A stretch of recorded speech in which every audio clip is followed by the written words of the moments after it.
DB 818 full kurum göbek sökmeci. Bir adet pense ve iç lastik yardımıyla çizmesin diye şu kapağı yerinden alacağız.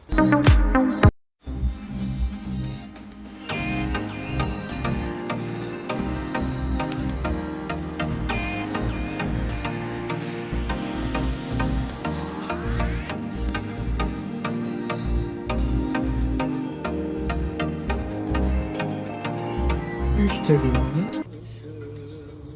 İçi gayet temiz. Bir daha temizleyeceğiz. Evet, %100 diyelim biz buna. Saf alkolle temizlik yapacağız. Sonra kurulayacağız. Bu dişlilere gres yağı kesinlikle sürülmeyecek. Sürebiliyorsanız sıvı yağlardan belki zincir yağı tercih edilebilir.